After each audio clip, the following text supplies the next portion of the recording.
Hello, friends, and welcome back to another episode of 90 Days with Jesus. We're on day 22, the calling of Matthew and eating with sinners. If you'd like to pause, we're looking at the passages of Matthew 9 through 17, Mark 2, 13 through 22, and Luke 5, 27 through 39, and I'll put that in the description as well. So as Jesus continues to teach along the road, he sees a man at a tax booth. His name is Matthew, also called Levi. It's thought that this would be his Greek name versus his Jewish or Hebrew name. And his job places him firmly on the outside of society. Tax collectors were among the most despised people in Jewish society. They worked for the Roman occupiers, collecting money from their own people. Often outrageous surcharges to enrich themselves were collected too. They were viewed as traitors, as collaborators, and as spiritual failures. To be a tax collector was to be cut off from synagogue life, from community trust, and from respectability. And this is the man Jesus sees. And yet Jesus doesn't flinch, he doesn't hesitate, he simply says two words that change everything: follow me. And Matthew does something remarkable.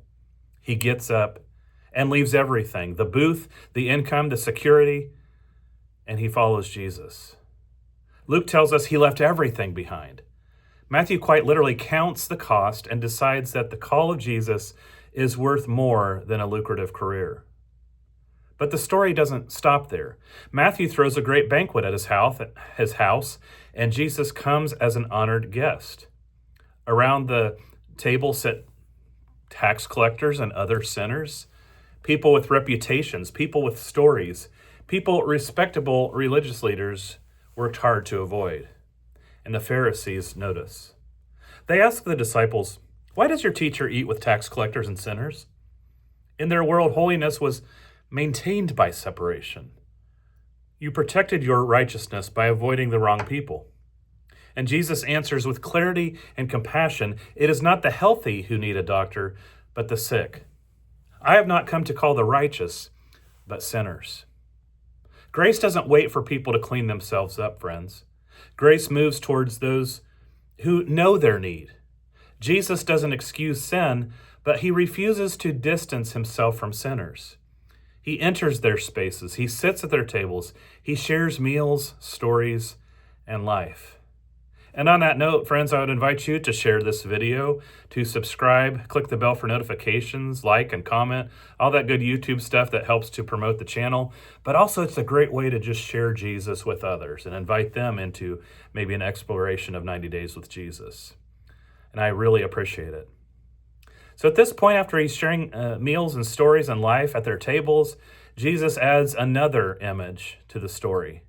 New wine cannot be poured into old wineskins. It's something that we don't necessarily know about. Our wine comes in bottles, but something new is happening. The kingdom Jesus brings cannot be contained in the old categories of insider and outsider, clean and unclean, worthy and unworthy. Or in that case, the wineskins would explode as the wine ferments and grows, and both the wineskin and the wine would be ruined. So when grace sits down with you, it's kind of like that. Everything changes. Matthew's life is no longer defined by what he took, but by whom he followed. The table becomes a place for transformation, and the invitation Jesus extends to Matthew is the same invitation extended to us. Follow me. So I invite you to ponder this and pray and reflect. Perhaps you're using the Jesus Stories journal or the Jesus Stories devotional to go along with this. I'll leave a description. I'll leave that in the description if you'd like to order those. But let's close with prayer together. Lord, thank you for inviting me to your table of grace. Help me to respond with a willing heart and a surrendered life, leaving behind what no longer defines me and walking fully into your call. Amen. Thanks for joining me on 90 Days with Jesus. We'll see you tomorrow.